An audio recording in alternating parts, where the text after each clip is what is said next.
All right, everyone, so I'm here with my buddy and fellow photographer, Field, and today we're gonna do a little like photo challenge. And so we're gonna be calling it, the blind photo challenge? Photo challenge.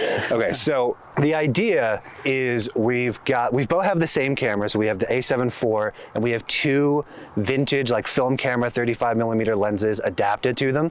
And so the idea is basically we're gonna walk around, we're not gonna look at the viewfinder, we're not gonna be able to see the photos that we're taking as we're taking them, and we're gonna rely solely on like the manual settings, so like changing ISO, changing shutter speed, more or less just blind to the composition of the photo, right? Because we're basing it off of the lens markings and stuff to try to find focus and like camera settings to set the exposure. But basically the idea is to challenge us and make us really like use our knowledge of the exposure triangle without actually being able to see if we're correctly exposed or not. The two lenses we have, one is a 55mm 1.4 and the other one is a 135mm 2.8. So much different from what you would like normally see with your eye.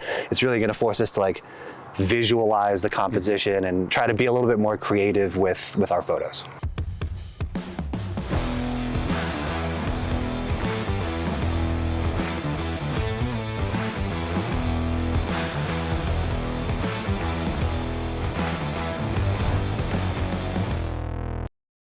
I have the 135, you have the 55, right? Right. So And then at some point we'll switch. Okay, yeah. I don't even use like something to that length of a 135. So I already don't even know what to expect in terms of, you know, how tight it will be. Right, and right. I think what's interesting is that when you can't necessarily visualize that, not only is the composition really hard to visualize, but the focus will be hard too. I'm curious to see if I err on the side of safety, you know what I mean? And if that impacts the composition. And maybe we'll have to come back and talk about that. But like, what kind of compromises will be made for creativity in the effort of getting something that is well exposed and in focus, right? Right. Which is not something that you normally have to worry about. So it'll be interesting. So once we're done like actually taking the photos, we're gonna sit down and like look back on the photos and see which ones actually turned out good, if they looked remotely close to what we were visualizing in our head, or if it looks entirely different. So it's going to be a really good challenge for both our technical skills as far as like understanding exposure and things like that, as well as just creativity and forcing us to view things a little bit differently. So let's go take some photos. Let's do it.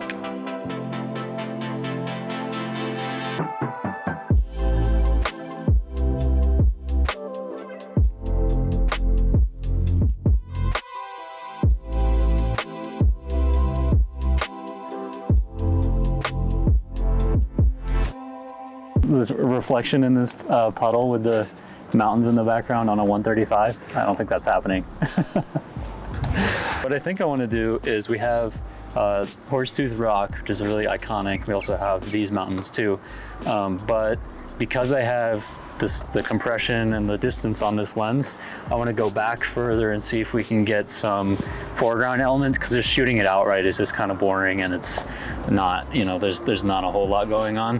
What I've managed to find is the bushes framing the rock here. Gonna keep it at 2.8 because I want that depth and I want these bushes to be out of focus if possible. And I'm at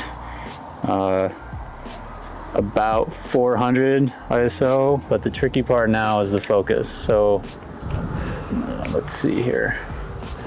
Unfamiliar lens.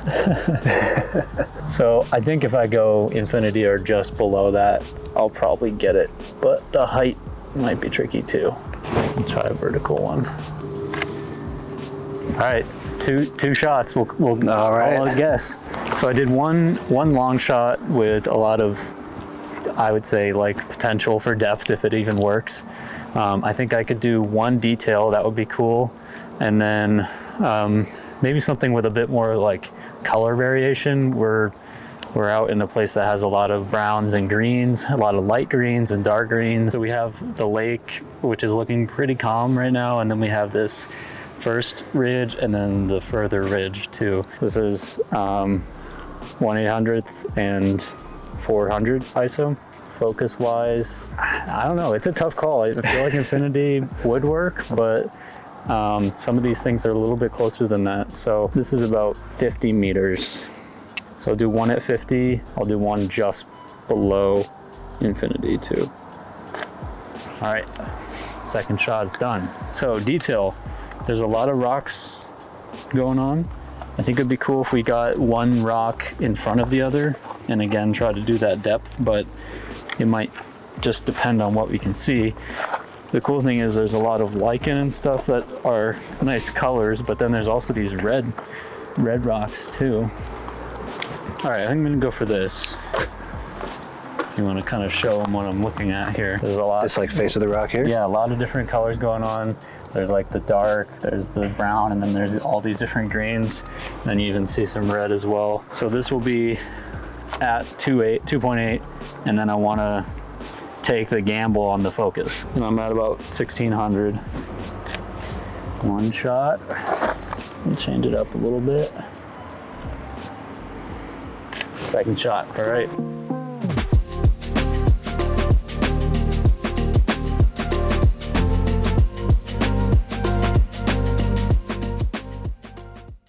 New lens, new possibilities.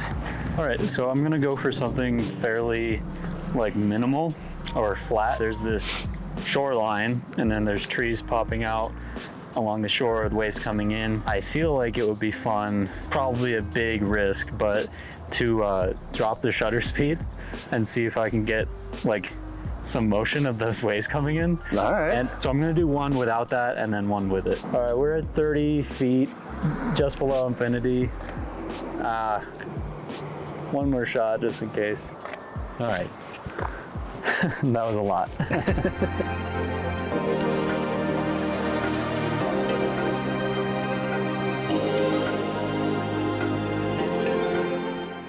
All right, we're gonna just take all the risks today.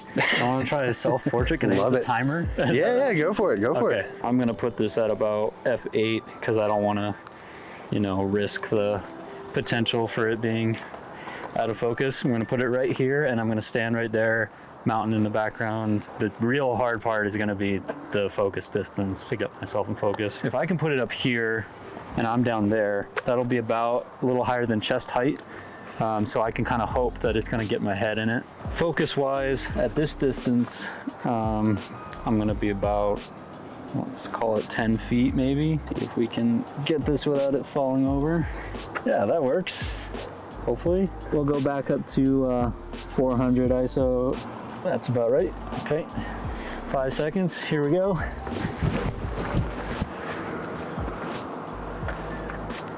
I was way off with the angle. It's like pointing over here.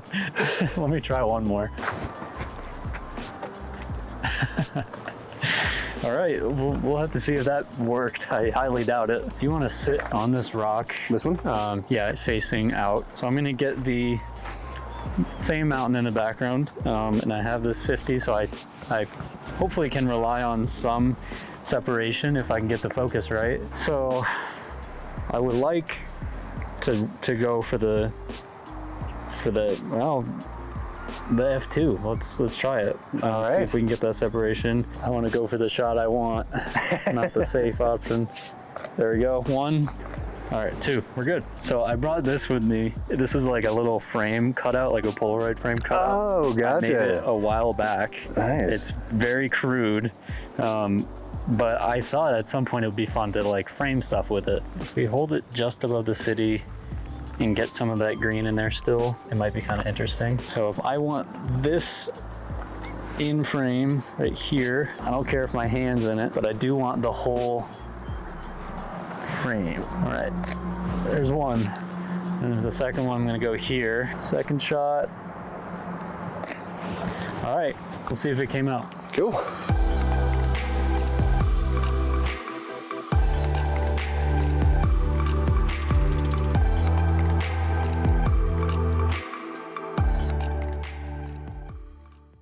I'm starting with the 55, and I'm gonna make it really, really hard on myself and shoot at 1.4 the entire time. I guess see how they turn out. I feel like everything's gonna be wildly overexposed or like way out of focus, so we'll see. So for this first shot, I kind of want to wait until there's like a few cars coming through that intersection and just take a photo with the rocks kind of out of focus and then focused on that intersection with some cars going through. So I think that's low enough. My focus is just gonna be all the way out to infinity and then pulled back a little.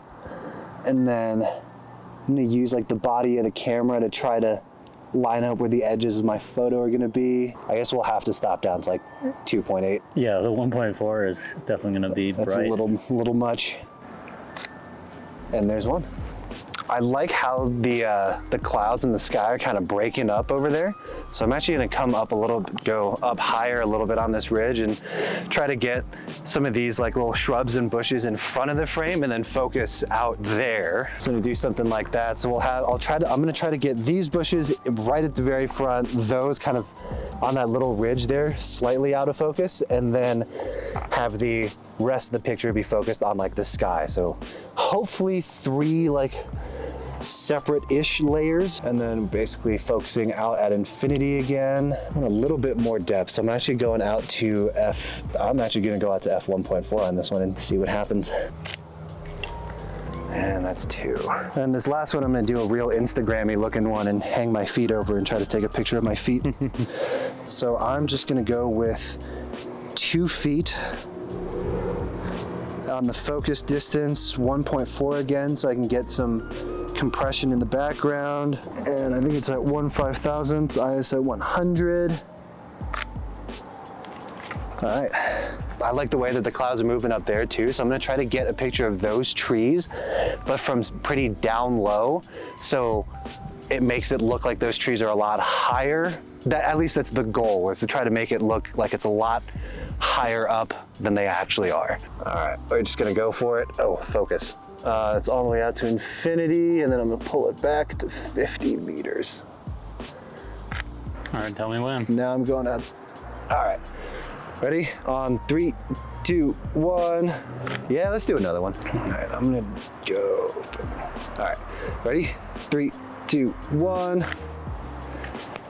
Cool. All right, so for this next one, I'm gonna try to find something not exactly macro, but something that I can do like a close-up, kind of like detail shot. I'm gonna try to shoot some of the leaves on this bush right here and kind of get the color of the lake in the background and the clouds way over there. I'm gonna go basically out to infinity and then just pulling back a little bit.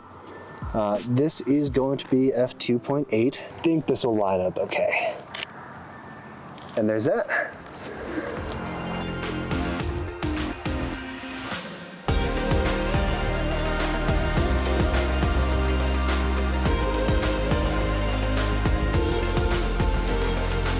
So before we actually look at the photos that we took, what did you think like about the overall like process? What did you like find challenging? What did you find easy? Felt like having the histogram and being able to look at the exposure settings didn't feel like the primary challenge in itself. Like it was kind of an additional step, but I felt like I didn't get a whole lot out of that sort of guesstimation.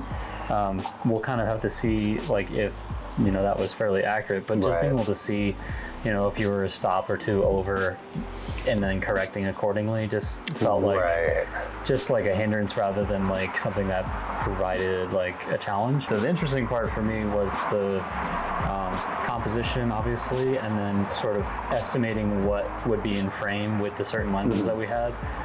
And then trying to get creative within that limitation. And then I also found that just the process of like explaining what I was doing and why was really interesting to experience, because I then had that kind of self-reflection of outwardly explaining my decisions instead of just like intuitively doing it. Right. I like that too.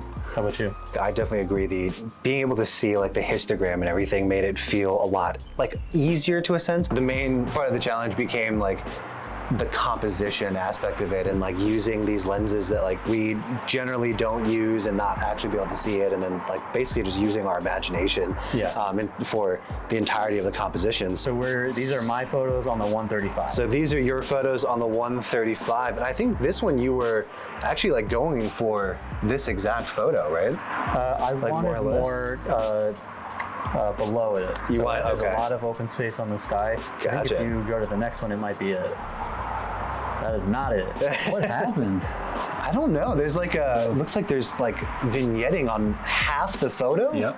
So I went portrait to try to get that depth, but it looks like I just maybe wasn't pointing in the right direction at all. So the focus looks decent. If you go back to the first one. The focus looks good, and I mean, like these are old lenses, right so they'll be softer. Yep. That, like, I think you nailed that spot on. All right, next photo was this where I was trying to get the layers with the lake, and it was like the blue of the lake, the blue of that top ridge, and then the green in the middle. Gotcha. It was way too high, pointing up. All right, so the detail just didn't work. I think because I was at that 135, I just getting the focus right had to be perfect. Right. I mean, like, I guessed completely. So hey, that's kind of what. Now this looks good. And I like, honestly, like this composition. I like how much. I kind of like how much negative space there is. I wanted it to be a little bit more like a third, but this is like a quarter of it, more than it's like a sixth of it. But it's kind of like, it's almost like eerie feeling a little bit, like where it's just kind of like going off in the distance. You kind of can't make sense of what's happening out here. Oh, I got the boat? Yeah, you got the boat in this one. That's weird. I thought, oh, this is the second shot before I did the long exposure. Gotcha.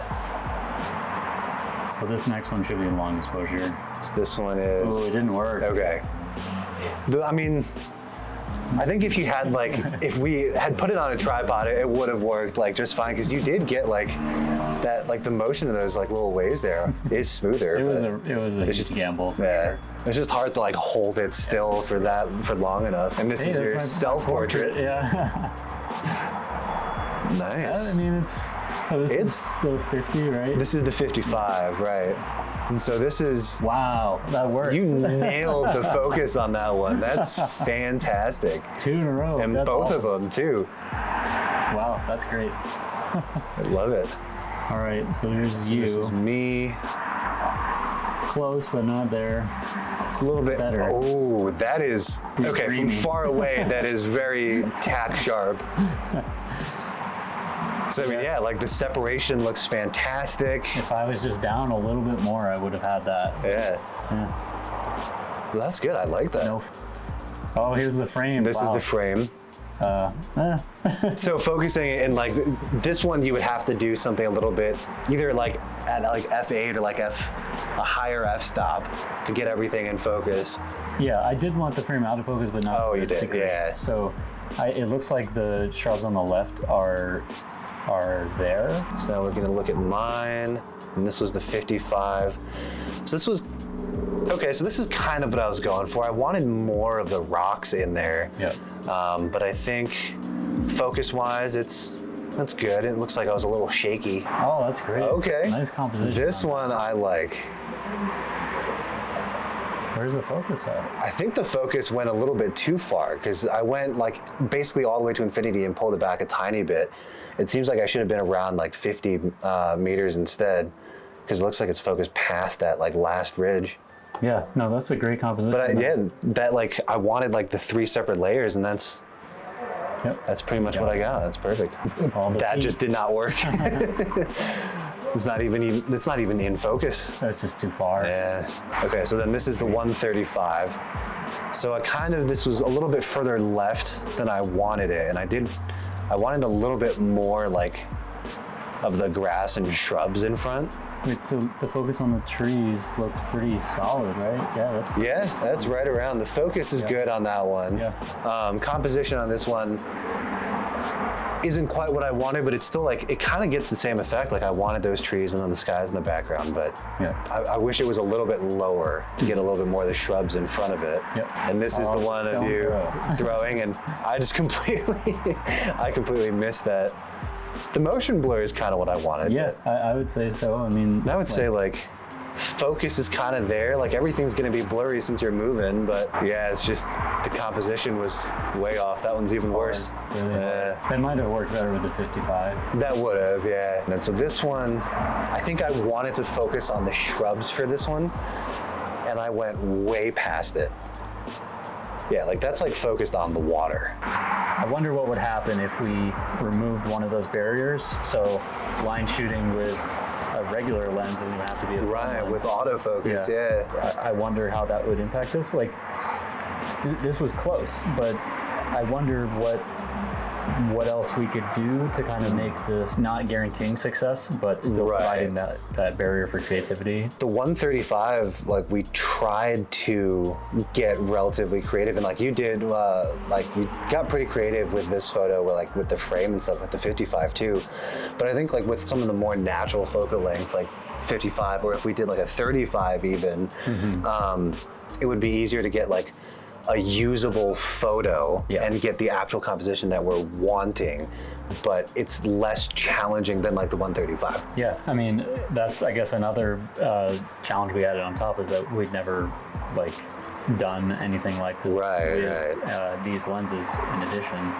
Like I've never even used a 135. So just kind of like understanding what that would look like and visualizing it was definitely hard. Yeah. But overall, like my takeaways are I really enjoyed the process of how this forced me to explain and examine why I was making the choices I made, and then how this sort of process of guesstimation like really influenced the creative decisions and the way that I kind of let go of expecting a certain result. And I see potential for that sort of mindset, like if you did this more often and if you did kind of shoot more blindly without this sort of expected guarantee of a good outcome, and how that potentially can influence your creative thinking. Yeah, it definitely made it feel like the stakes were a lot higher. Like obviously we know we're not gonna like run out of like film or anything like that, but like, you know, knowing that we were only gonna take like 3 photos on each, like